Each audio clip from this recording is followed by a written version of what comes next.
नमस्ते बच्चे। पृथ्वी से अग्नि तक ये जो हमारा पाठ है सुलभ भारती 7वीं कक्षा का, उनका लेखक है डॉक्टर APJ अब्दुल कलाम। इस पाठ में उन्होंने क्या दिया है इसी के बारे में आज हम अधिक जानकारी लेने वाले हैं। जन्म है 15 अक्टूबर 1931 रामेश्वरम तमिलनाडु में। मृत्यु 27 जुलाई 2015 में हुई। उनकी किताबें हैं अग्नि की उड़ान, छुआ आसमान आदि। उनका परिचय है डॉक्टर अब्दुल कलाम जी ने राष्ट्रपति पद को विभूषित किया है। अनमोल योगदान के लिए आपको भारत रत्न से भी सम्मानित किया गया है। और इस पाठ में उन्होंने पृथ्वी और अग्नि जो क्षेपणास्त्र है उन्हीं के बारे में जानकारी दी गई है।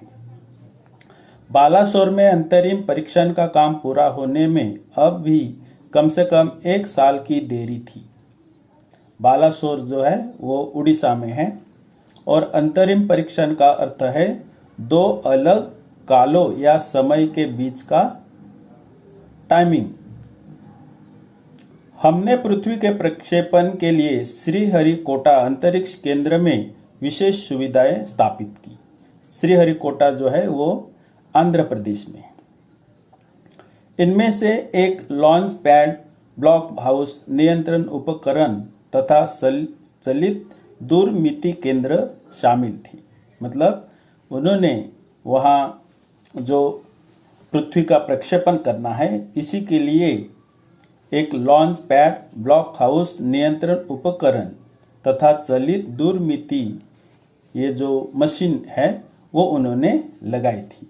पृथ्वी उपग्रह को 25 फरवरी 1988 को सुबह 11:23 पर छोड़ा गया।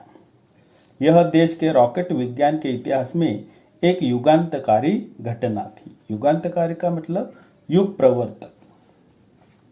निर्देशित मिसाइलों के क्षेत्र में एक आत्मनिर्भर देश के रूप में उद्भव ने संसार के सभी विकसित देशों को विचलित कर दिया। मतलब हमने जो तय किया था कि ये जो मिसाइल बनाना है तो इस मिसाइलों में हम आत्मनिर्भर होने वाले। आत्मनिर्भर यानी स्वावलंबी बनना है। और जो देशों में जो विकसित देश है मतलब विकास की ओर जाने वाले, उन सभी विकास की ओर जाने वाले देशों में हमारा जो देश है इस देश में हमारा नाम जो है वो आने वाला था। सामर्थ्यशील नागरिक, अंतरिक्ष उद्योग और व्यवहार मिसाइल आधारित सुरक्षा प्रणालियों ने भारत को चुनिंदा राष्ट्रों के समूह में पहुंचा दिया। चुनिंदा मतलब जो गिने चुने देश है, उसी गिने चुने देश में हमारा देश का नाम जो है वो आ गया था। लेकिन क्या एक पृथ्वी ही पर्याप्त होगा? क्या 4-5 मिसाइल प्रणालियों का स्वदेशी विकास हमें पर्याप्त रूप से ताकतवर बना पाएगा? और हम एक मिसाइल बनाएंगे, एक प्रक्षेपण करेंगे तो क्या ये पर्याप्त होगा, पूरा होगा? और 4-5 मिसाइलें बनाएंगे तो क्या वो भी हम इसी से ताकतवर बन पाएंगे? उसी समय अग्नि को एक टेक्नोलॉजी प्रदर्शन परियोजना के रूप में विकसित किया जा रहा था। देश के भीतर उपलब्ध समस्त संसाधनों को दांव पर लगाकर यही एक उत्तर था।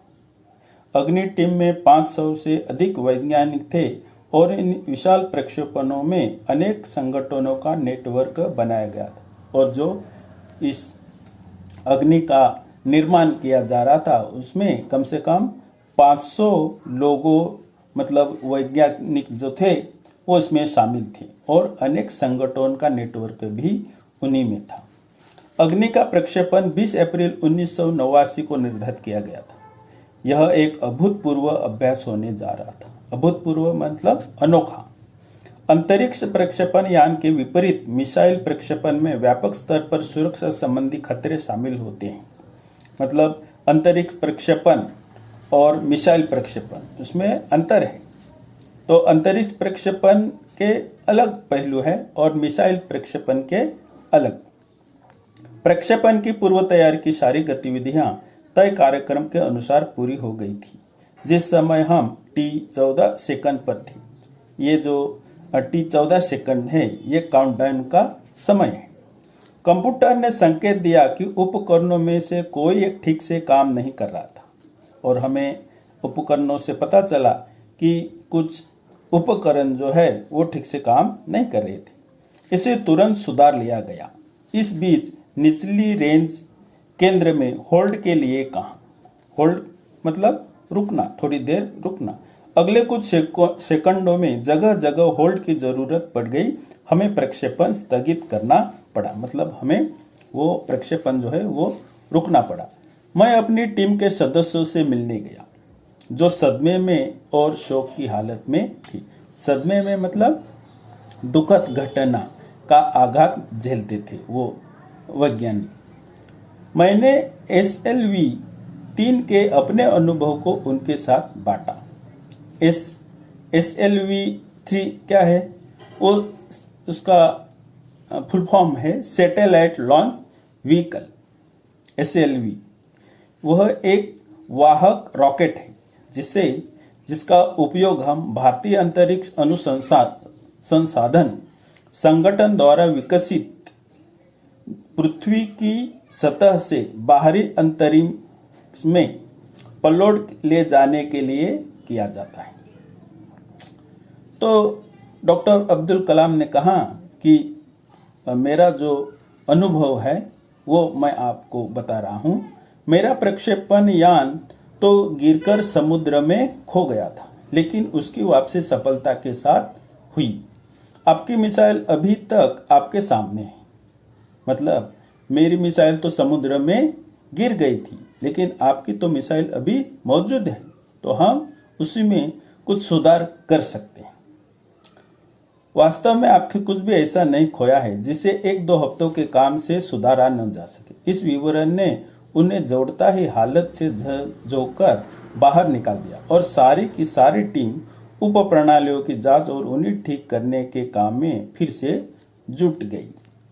मतलब वो जो मिसाइल था उस मिसाइल को ठीक करने में सारी यंत्रणा जो है वो लग गई।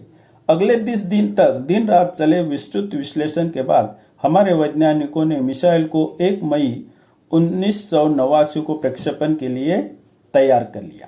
मतलब कुछ दिनों के बाद वो ठीक कर दी गई।